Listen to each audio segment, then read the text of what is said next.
Hello friends, कैसे हैं आप लोग। आशा करता हूं स्वस्थ होंगे, खुशी होंगे और घर पर होंगे। साथ ही साथ आने वाले कॉम्पिटिटिव एग्जाम्स की पढ़ाई भी करते होंगे। मैं अमित प्रधान इंडियन पॉलिटी के इस सीरीज का आज 9th एपिसोड आपके सामने लाने वाला हूं, जिसका हेडिंग है DPSP means directive principle of state policy. और आपको एक चीज बता दूं कि मेरे बहुत ही काबिल दोस्त रितेश कुमार जी इस यूट्यूब चैनल पर अपना वीकली करंट अफेयर का सीरीज स्टार्ट कर चुके हैं। तो इसलिए वो हर हफ्ते न्यू करंट अफेयर के साथ आने वाले हैं। तो अगर आप लोगों ने हमारा चैनल लॉन्च नहीं किया है तो प्लीज उसे जरूर सब्सक्राइब कर लें और साथ ही साथ बेल आइकन को भी दबा लें, ताकि आने वाले हर वीडियोस की नोटिफिकेशन आपको मिल जाएगी। तो चलिए दोस्तों, without wasting any more time, let's move to DPSP means directive principle of state policy. So this DPSP is mentioned in part 4 of the Constitution. Fundamental right जो है वो पार्ट 3 में था और DPSP is in the part 4 of the Constitution and it has been borrowed from Irish Constitution. फिर DPSP and fundamental right is known as conscience of the Constitution. It is said by an able politician Granville Austin. The Granville Austin said DPSP and fundamental right as conscience of the Constitution, and this DPSP also enumerated in the Government of India Act 1935. Remember these 2 points. It has been borrowed from Irish Constitution, but it has been enumerated in Government of India Act 1935, and it also aims to introduce the concept of welfare state.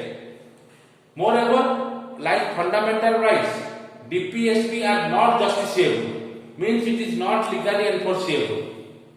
And there are 3 types of directive principle of state policy. One is socialistic, another is Gandhian, and third one is liberal intellectual principle. In these 3 principles, we have different type of DPSP. So in this you may get the objective question like directive principle of state policy belongs to which part of the Constitution, or what is the introduction of concept of welfare state by what? So such type of objective questions we will discuss in the objective section after the lecture. Now let's move to socialistic. Its main thing is to provide all types of justice, and the second is to secure means of livelihood. That means every citizen should be secured to earn their living and stay happily. And there is important point here. It is free legal aid to poor. That means this principle provide free legal aid to poor. Fourth point is that this principle also provide right to work, education and public assistance. So these are the 4 points of socialistic principle. You may get the question, which of the following belongs to socialistic principles, or which of the following does not belong to socialistic principle. Accordingly, looking at the option, you will answer. Then we will move to Gandhian principle. So it's featuring that it will organize village panchayats. So village panchayat will be organized under which principle? Socialistic, Gandhian or liberal intellectual? Answer will be Gandhian principle. It also promotes cottage industry as per Mahatma Gandhi. And it also promotes educational and economical interest of SC and ST. It's a very vital point. Gandhian principle promote educational and economic interest of SC and ST.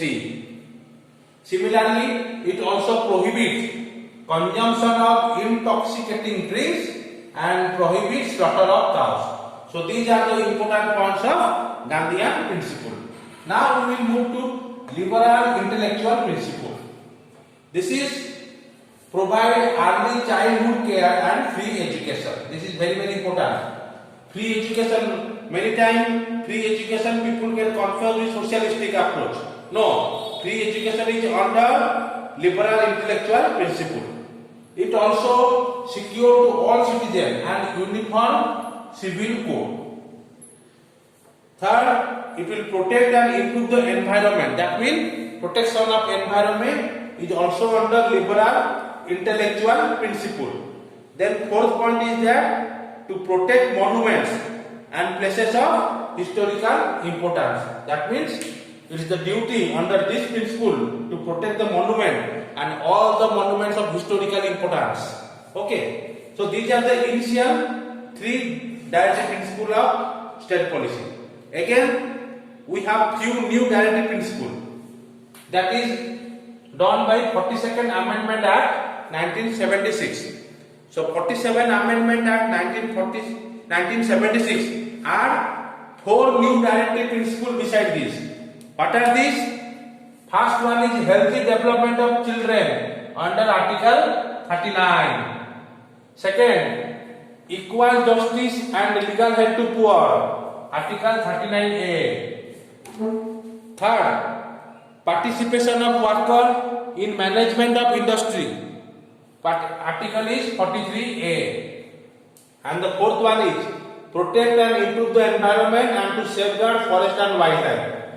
It is under article 48A. So these are all the four new directive principles which has been introduced by 47 Amendment Act in 1976. After that, few important features are also introduced by 44th Amendment Act 1978 and 97th Amendment Act 2011.